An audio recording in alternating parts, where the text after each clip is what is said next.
장에 보시면 교회가 42달 동안 짓밟히게 된다고 나옵니다.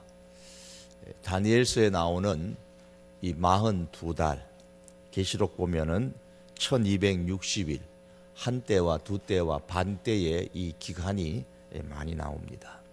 42달은 똑같습니다. 1260일이고 한때와 두때와 반때입니다. 이 42돌 동안 짓밟히게 되는데, 즉 수치를 당하고 모욕을 당하고 때로는 핍박을 당하고, 그러나 그런 중에서도 교회가 충성된 증인으로서 복음을 증거하는 교회로 건재하게 될 것이다 라고 11장에서 말씀했습니다. 자, 그 모습을 이제 12장에 오시면 좀 더 구체적으로 보여주고 있습니다. 오늘 본문의 1절에 보시면은 먼저 하늘에 큰 이적이 있다 그랬습니다. 여기서 이적이라는 단어는 세메이온이라는 말인데 표징이라는 말이에요. 사인입니다. 사인, 표징. 자, 눈이 내리면 뭐가 생각나시죠? 여인이 생각나시는가요? 우리 젊은 친구들? 눈이 내리면 겨울이 생각납니다. 가장 보편적인 누구나 다 느낄 수 있는 겨울이 생각납니다. 크리스마스 추리하면 생각나는 건요, 성탄절이죠. 예, 성탄절. 예수님이 생각납니다. 또 산타크로스가 생각나고 선물만 생각나는 분이 있을지 모르는데, 그런 연세들은 오늘 오신 분들은 없지 싶습니다. 자, 크리스마스, 눈 그리면 각각 그 뭔가 다른 뭔가를 나타내는 하나의 사인이에요. 표징입니다. 하늘에 큰 표징이 하나 있는데 뭔가 지금 하늘에서 일어나고 있다는 겁니다. 그런데 그 하늘을 보니까 한 여자가 거기 있습니다. 1절에 내가 보니, 거기에 보니까 한 여자, 하늘에 큰 이적이 보이는데 그 여자가 있습니다. 그 여자가 어떤 모습을 하고 있냐면 해를 입은 여자라 그랬어요. 언젠가 그 참 제목이 재밌는 드라마가 있었는데, 끝난 드라마 가운데 해를 품은 달이라는 그런 드라마가 있었어요. 그죠? 해를 품은 달. 해를 품은 달이 아니고 해를 입고 있는 여자입니다. 해를 입고 있는 여인입니다. 태양을 입고 있는 여자입니다. 그런데 또 여자의 발 아래는 달이 있다 그랬어요. 이 말은 달을 밟고 있는 여자라 그 말입니다. 해를 옷 입고 있고 발을 밟고 있습니다. 머리를 보니까 12개의 별이 달린 면류관을 쓰고 있습니다. 12개의 별이 달린 면류관을 쓰고 있는 여인입니다. 자, 태양을 입고 달을 밟고 있는 여자, 그리고 머리에는 12개의 별이 달린 면류관을 쓰고 있는 여인입니다. 언뜻 생각만 해도 대단한 여인이지 않습니까? 충분히 짐작이 되죠. 자, 이렇게 표현한 것은 이 여자가 분명히 대단한 존재라는 겁니다. 하늘에 있는 해와 달과 별들을 주관하고 있는 그런 존재입니다. 그럼 이 여자의 상태가 어떠냐 하면, 그렇게 대단한 모습과는 달리 이 여자는 지금 임신 중에 있습니다. 지금 해산하려는 그런 고통 가운데 있는 여인입니다. 3절에 나오죠. 5절에 드디어 이제 아기를 낳았습니다. 이 남자 아기가 어떤 아기냐면 5절에 보니까 후반절에 장차 철장으로, 철장이라는 말은 쇠지팡이입니다. 쇠지팡이라 그러면 쇠홀, 쇠지팡이, 강한 왕권을 나타내는 거예요. 이 철장으로 만국을 다스릴 남자라 그랬습니다. 계시록에서 철장으로 만국을 다스릴 사람으로 표현한 것은 예수님이에요. 철장으로 만국을 다스릴 남자를 낳는 여인입니다. 예수님을 낳는 여자가 누구냐? 그러면 예수님을 낳은 여인이니까 마리아지. 예, 틀리지는 않습니다. 그러나 이것을 좀 더 정확하게 이해하시려면 창세기 3장 15절로 돌아가야 됩니다. 처음에 하나님께 인간이 죄를 지었을 때 하나님께서 인간에게 주신 최초의 복음이 창세기 3장 15절이죠. 내가 너로 여자와 원수가 되게 하고 내 후손도 여자의 후손과 원수가 되게 하리니 여자의 후손은 내 머리를 상하게 할 것이요 너는 그의 발꿈치를 상하게 할 것이니라. 여기서 뱀의 머리를 상하게 할 여자의 후손에 대한 말씀이 나옵니다. 뱀의 머리를 상하게 한다. 이건 뱀을 죽인다는 뜻이죠. 뱀을 죽이는 사람을 주시는데 그가 여인의 후손이다. 여자의 후손이다. 여자가 낳은 아기. 그런데 세상에 여자가 한둘이겠습니까? 여기만 해도 여인들이 많은데. 그럼 이 여자가 누구냐 입니다. 창세기에는 여인의 후손이라 그랬지만 점점 계시가 발전됨에 따라서 이 여인의 후손이 누군지 점점 범위가 좁혀집니다. 선명해지죠. 창세기도 흘러가면 아브라함의 후손이요, 더 나가면 이스라엘의 후손이요, 더 가면 다윗의 후손이고, 더 내려가면 이제 마리아의 후손이죠. 자, 그러므로 이 여자는 아브라함도 될 수 있고, 이스라엘도 될 수 있고, 다윗도 될 수 있고, 마리아도 될 수 있다고 봅니다. 자, 이 모든 것을 다 포함할 수 있는 것은 하나님의 언약입니다. 예수님은 하나님의 언약에 의해서 이 땅에 오셨고, 하나님의 언약에 의해서 때가 참에 이 세상에 오셨습니다. 따라서 아기를 낳은 이 여자는 신약에 오면 예수님을 따르는 성도들의 공동체, 이 교회라고도 보게 됩니다. 왜냐하면 오늘날 교회는 하나님의 약속에 의해서 생겨난 새 이스라엘이기 때문에 그랬습니다. 하나님의 언약에 의해서 만들어진 그런 하나님의 백성인 겁니다. 이 교회가 어쩌다가 만들어진 게 아니에요. 하나님의 언약에 의해서 만들어진 공동체가 교회라는 겁니다. 대단한 공동체죠. 그러므로 아기를 낳은 이 여인은 계시의 발전에 따라서 그 대상이 달라지는데 오늘 이 시대에는 교회를 상징하는 것으로 보여집니다. 자, 그럼 하늘에 또 다른 이적이 하나 있습니다. 3절에 보시면 그 이적 표징이 나타나는데 무엇이 보입니까? 큰 붉은 용입니다. 자, 용의 모습이 어떻습니까? 머리는 7, 뿔은 10. 그 여러 머리에 7 왕관을 쓰고 있습니다. 자, 그러면 아마 어린아이들이 동화 볼 때 좋아하는 그런 애니메이션 그런 이제 프로그램 같죠.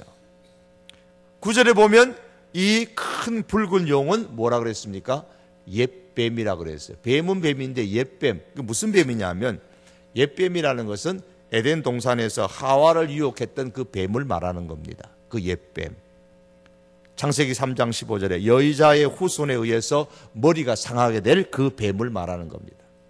그러니까 이 큰 붉은 용, 옛뱀은 다 같은 말이고, 그럼 이것이 또 뭐라 그랬습니까? 9절에 계속해서 보시면 마귀라고도 하고 사탄이라고도 한다 그랬습니다. 마귀라는 말이나 사탄이라는 말은 같은 말입니다. 자, 그럼 마귀의 모습이 어떻다 그랬죠? 머리가 7, 뿔이 10. 그 여러 머리에 7 왕관이 있다 그랬습니다. 용의 머리가 7개인데 각머리에 왕관을 썼다는 것은 권세를 잡고 땅을 다스리고 싶다는 것을 의미하는 것이죠. 자, 이런 마귀가 하는 일이 뭡니까? 오늘 성경에 보니까 온 천하를 꿰는 일, 온 천하를 유혹하는 일입니다. 하와를 유혹했던 것처럼 사람들을 유혹합니다. 사탄의 목적은 오늘도 살아가는 우리 모든 인간들에게 가능한 한 복음을 듣지 못하게 하고 복음을 믿지 못하게 해서 인간과 인간 사이를 아주 비참하게 만드는 그런 일을 합니다. 그래서 이 마귀가 예수님까지도 유혹해서 넘어뜨리려고 시도하지 않았습니까? 이 마귀는 4절에 보면은 그 꼬리로 하늘의 별 3분의 1을 끌어다가 땅에 던지는 힘이 있다 그랬습니다. 여기서 마귀의 부하가 몇 명일까요? 마귀는 존재가 하나입니다. 하나. 그러면 마귀의 부하는 몇 명입니까? 그렇게 말할 때에 몰라요. 마귀의 부하가 몇 명인지 모릅니다. 그런데 이렇게들 얘기합니다. 하늘의 별 3분의 1이다. 하늘의 별 3분의 1이다. 맞죠? 마귀의 부하가 숫자가 그래. 하늘의 별 3분의 1이다. 자, 이를 우리는 뭐라고 표현하면 타락한 천사의 숫자다. 이렇게 표현하기도 합니다. 하늘의 별 3분의 1이 몇 개인지는 모르지만 분명한 것은 3분의 2는 뭐게요? 마귀의 편이 아닙니다. 하나님의 편이라는 걸. 우리 그걸 아셔야 됩니다. 자, 그럼 이 큰 붉은 용이 마귀가 뭘 지금 하려고 준비하고 있습니까? 4절에 보시면은 막 해산하려는 그 여자가 아기를 낳기만 하면 그 아기를 삼켜버리려고 그 여자 앞에 지금 지켜 서 있는 겁니다. 용이 아기를 삼키려고 하는 이유가 뭡니까? 여자가 낳은 아이는 창세기 3장 15절에서 어떤 아이라 그랬습니까? 약속한 대로 보면 여자의 후손이 자기 머리를 상하게 하기 위해서 태어난다는 사실을 이 마귀가, 용이, 옛뱀이 아는 겁니다. 그래서 기다리고 있다가 낳기만 하면 아직 아기일 때에, 아직 힘이 없을 때에 죽이려고 지금 준비하는 겁니다. 자, 용은 장차 자신을 이기고 세상을 정복할 이 아이의 탄생을 불가능하게 위해서 지금 애를 쓰고 있는 거예요. 자, 이 아이가 어떤 아이라고요? 새 지팡이로 만국을 다스릴 자라 그랬습니다. 용 자기 자신도 이 세상을 다스리고 싶은데 이 아이가 장차 왕권을 가지고 만국을 다스리고 자기의 머리를 상하게 할 자이기 때문에 마귀의 입장에서는 그냥 둘 수가 없는 겁니다. 그래서 아기를 죽이려고 지금 딱 기다리고 있는 거예요. 자, 이런 일들이 실제로 역사 가운데서 어떻게 일어납니까? 이건 하나의 영적인 모습이잖아요. 그리고 이제 우리 12월 달에 이제 오늘 마지막 날 11월 달 되고 내일 12월 1일부터 이제 우리 주님 탄생하실 12월 달이 오는데 땅에서 일어난 사건이 있습니다. 이 영적인 일들이 땅에서 일어납니다. 헤롯이 어떻게 합니까? 갓난아기를 죽이잖아요. 동방박사들이 헤롯을 찾아와서 유대인의 왕으로 나신 아기가 어디 있느냐? 헤롯이 놀래가지고 내가 왕인데 또 무슨 왕이 태어나? 그래서 박사들에게 가르쳐달라고 했지만 실패하게 되니까 베들레헴과 그 인근 지역까지 2살 아래 갓난아기를 다 죽였잖아요.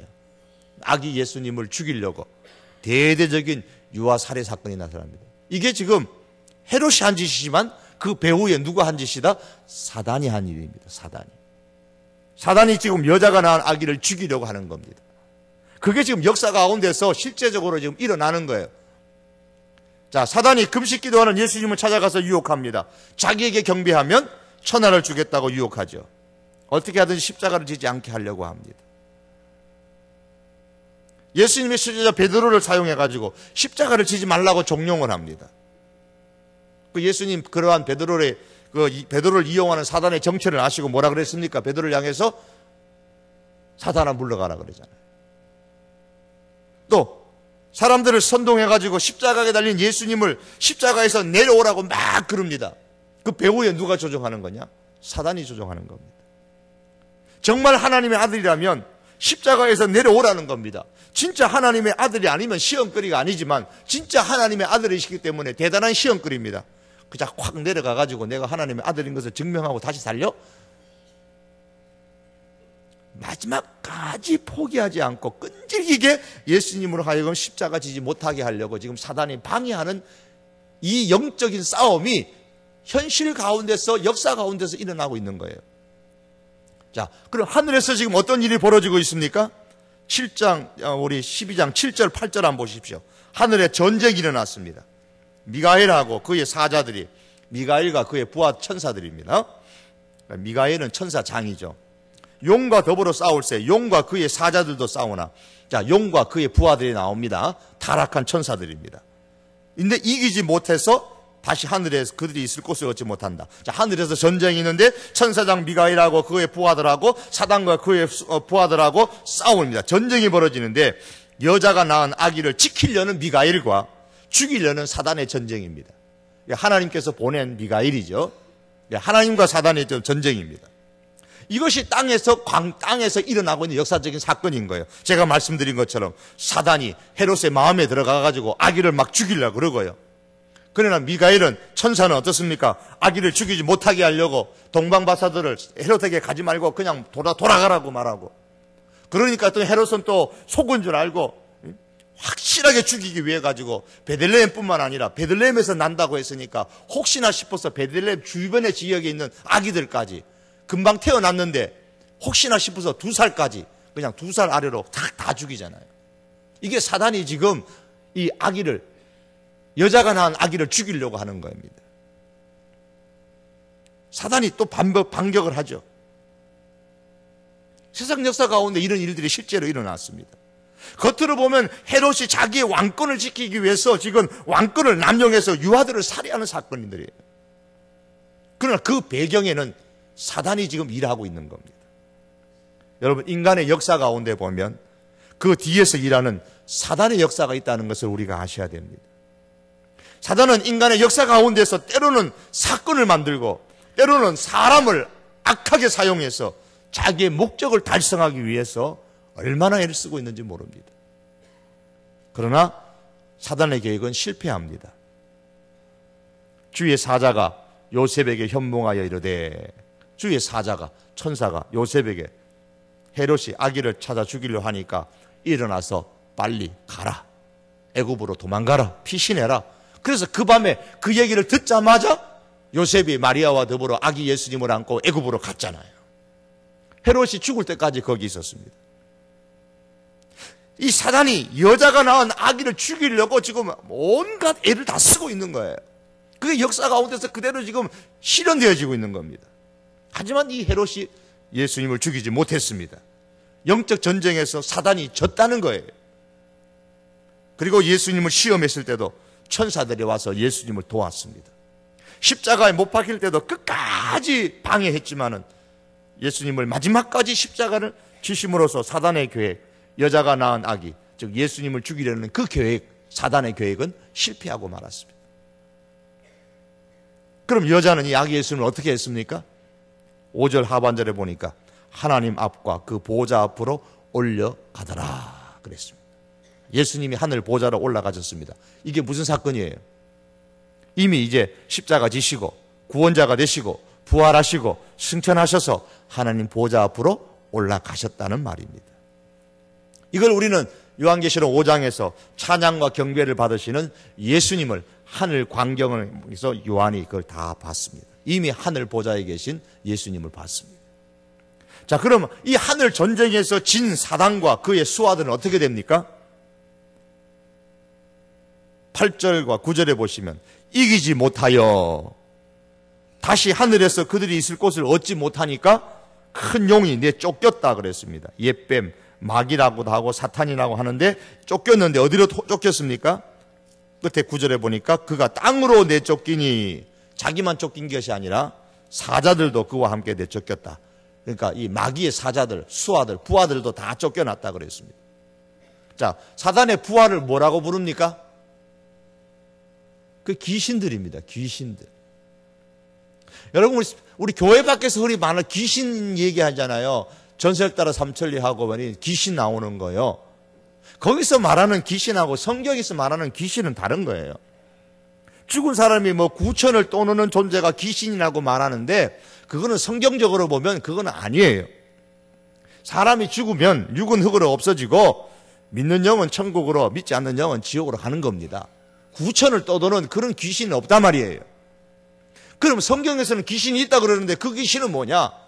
바로 이 사단과 더불어 함께 타락한 천사들, 이 사단의 부하들이, 신하들이, 이 부하들이 땅으로 쫓겨난 이게 귀신들입니다.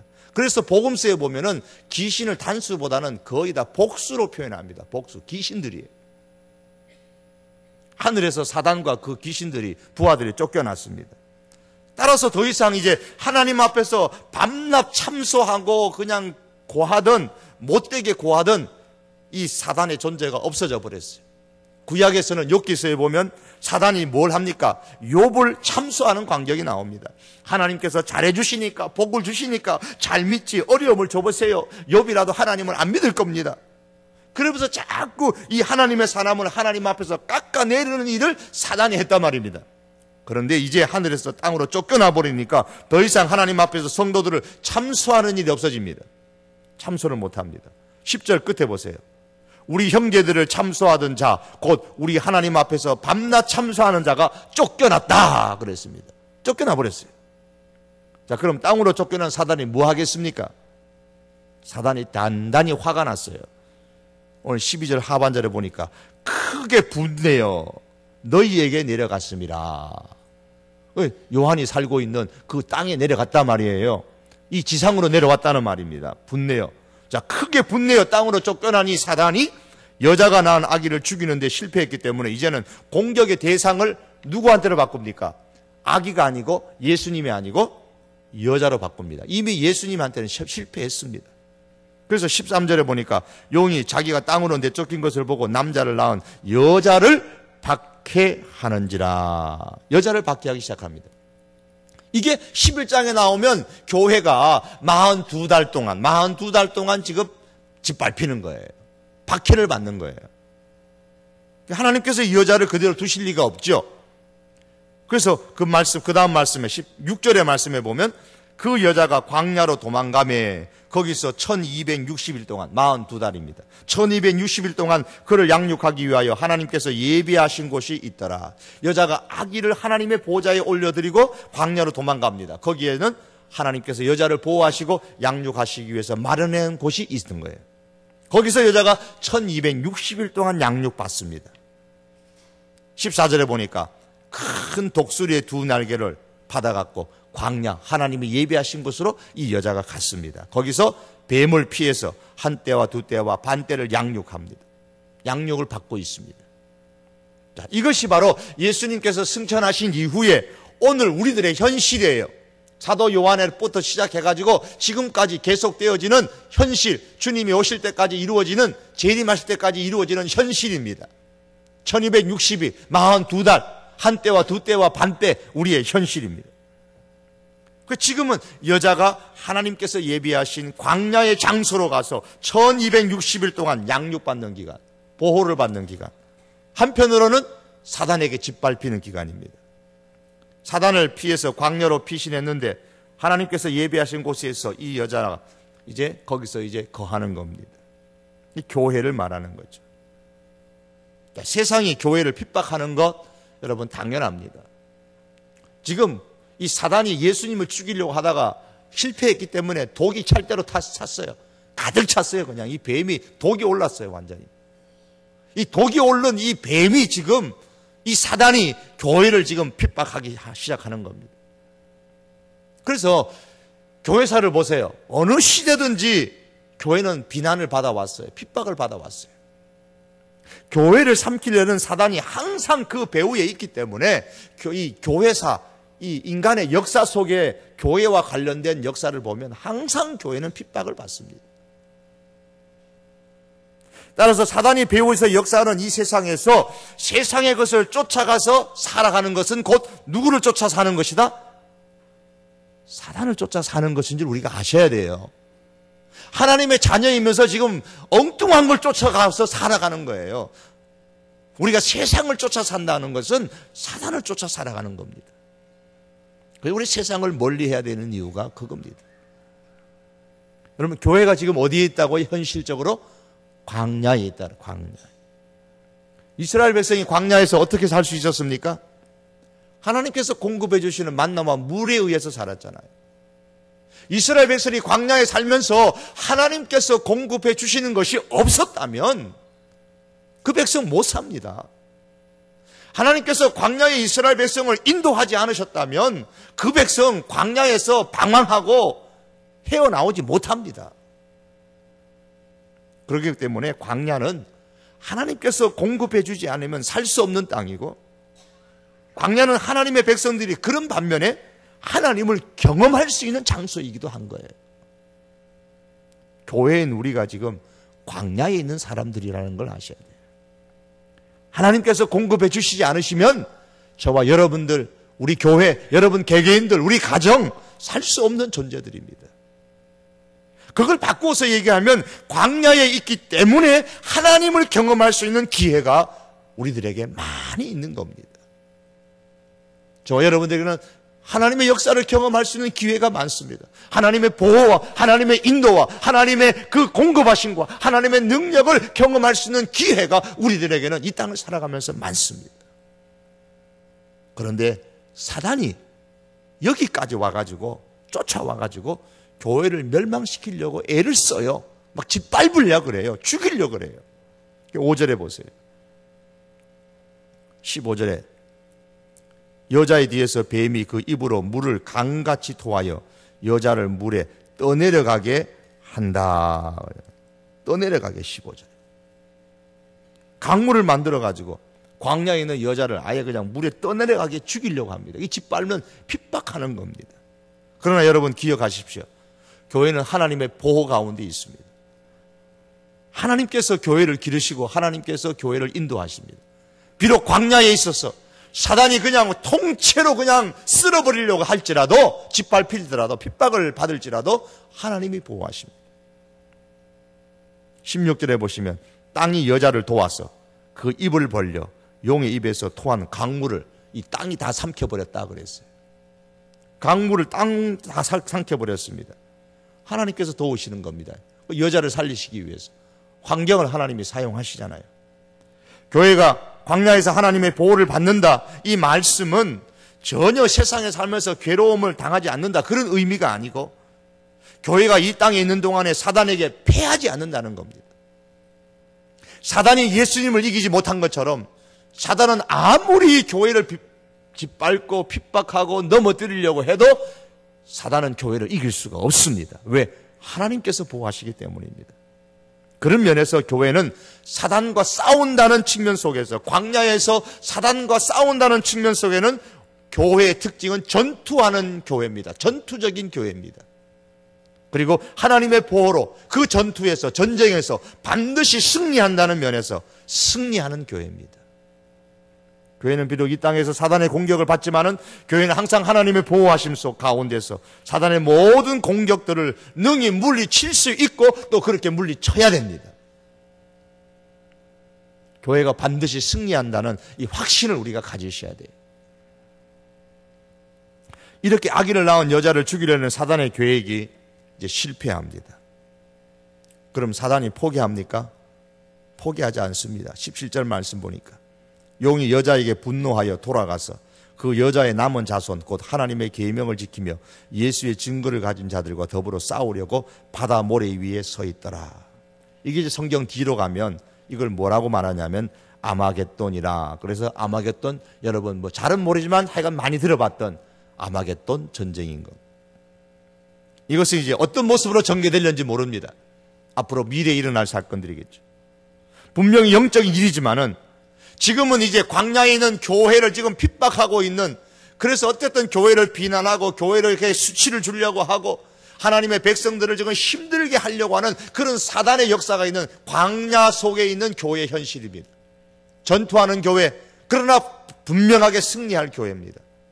그러나 이 과정들이 끝나게 되면 이제 어느 시점에 가면 이제 아마겟돈 전쟁이 일어날 거라 그 말입니다. 어떤 모습으로 일어날는지 모르겠습니다. 이 영적인 전쟁이 일어나는데 이 영적인 전쟁이 마치 현실 속에서는 어떻게 일어난다고요? 인간의 역사 속에서는 어떤 모습으로든 새롭게 전개될 것입니다. 마치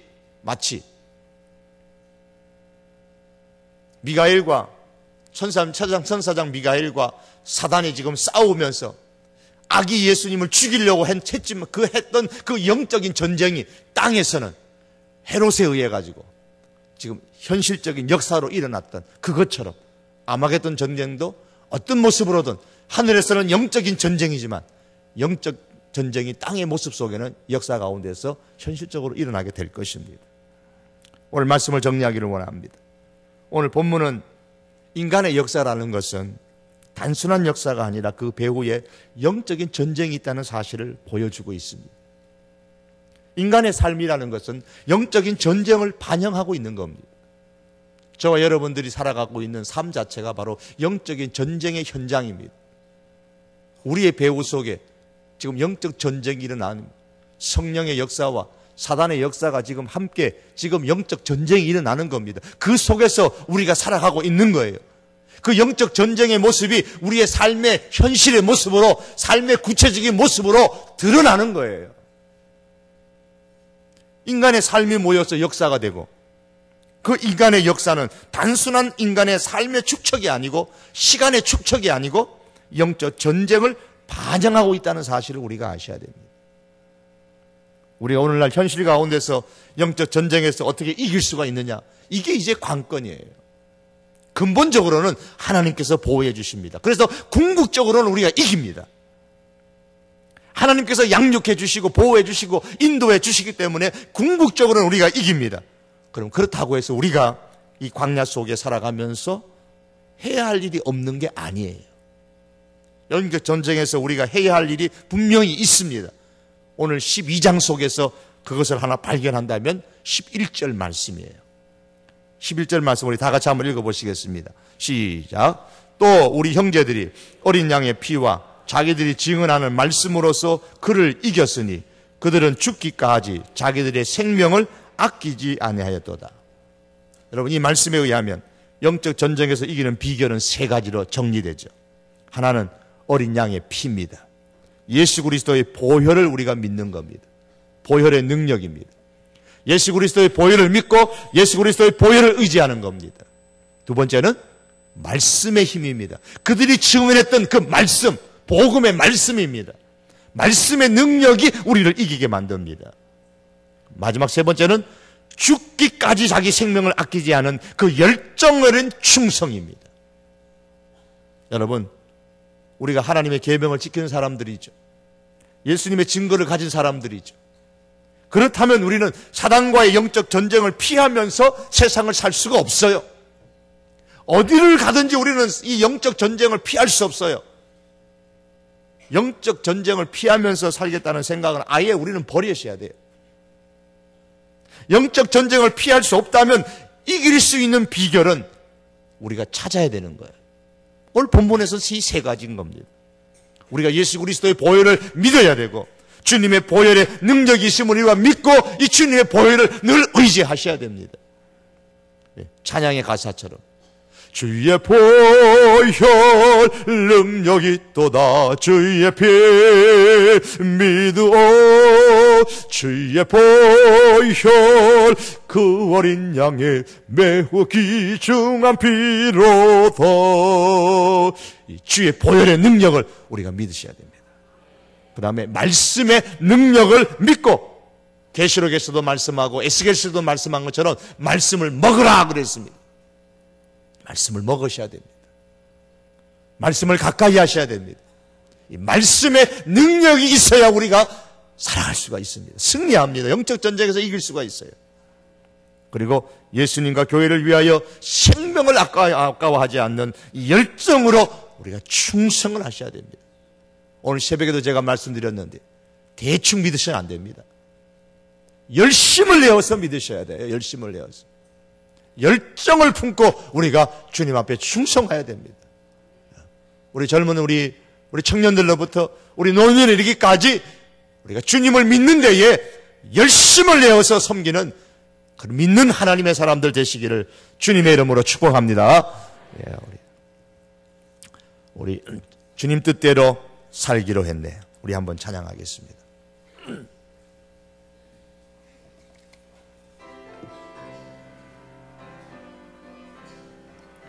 주님 뜻대로 살기로 했네. 주님 뜻대로 살기로 했네. 주님 뜻대로 살기로 했네. 뒤돌아서지 않겠네. 어름 날 몰라줘도 이 세상 사람 날 몰라줘도 이 세상 사람 날 몰라줘도 뒤돌아서지 세상 등지고 십자가 보니 세상 등지고 십자가 보네. 세상 등지고 십자가 보네. 뒤돌아서 주님 뜻대로 살기로 했네. 주님 뜻대로 살기로 했네. 주님 뜻대로 살기로 했네. 주님 뜻대로 살기로 했네. 뒤돌아서지 이 세상 사람 날 몰라줘도 이 세상 사람 날 몰라줘도 이 세상 사람 날 몰라줘도 뒤돌아서지 않겠네. 세상 등지고 십자가 보내 세상 등지고 십자가 보내 세상 등지고 십자가 보내 뒤돌아서지 않겠네. 할렐루야, 할렐루야. 우리 다같이 합심해서 우리 하나님 앞에 기도 드리겠습니다. 오늘 이 밤에 우리 하나님 앞에 기도 드릴 때에 우리 말씀을 기억하면서 우리는 영적 전쟁을 하고 있는 광야에 있는 존재들입니다. 우리 시간 우리 하나님 앞에 기도할 때에 먼저 우리 북한 선교를 위해서 한번 기도합니다. 메일이 왔습니다. 북한에 우리 수베드로 선교사님을 통해서 메일이 왔습니다. 지금 우리 두만강 지역에 있는 그 지역에 우리 북한 고아 40여 명 그리고 탈북자 10여 명을 위해서 그들을 섬기고 있다고 그렇게 보고가 들어왔습니다. 메일이 왔고 그 일을 위해서 신모 사역자가 지금 이제 정착을 해서 그곳에서 함께 사역하고 그들을 주님의 사랑으로 돌보고 지금 있다고 합니다. 이를 위해서 한번 기도합니다. 우리 북한 고아 40여 명의 그 아이들과 그 탈북자 10여 명을 위해서 자 그들이 주님을 믿고 영접할 수 있도록 위해서 저들의 삶을 위해서 한번 기도해 주시고 또 이를 위해서 사역하는 신모 사역자와 서베드로 선교사님의 북한 선교 사역과 건강을 위해서 또한 우리 북한 선교를 위해서 기도해 주시기를 바라고 우리 교회가 행하고 있는 우리 많은 선교사님들 위해서 한번 이 시간에 주여 한번 부르짖고 저들의 사역과 저들의 가정과 저들의 건강을 위해서 한번 기도합니다. 주여 부르짖고 기도하시겠습니다. 주여! 살아계신 여호와 하나님 아버지, 이 밤에 저희들 우리 하나님 아버지 앞에 기도합니다.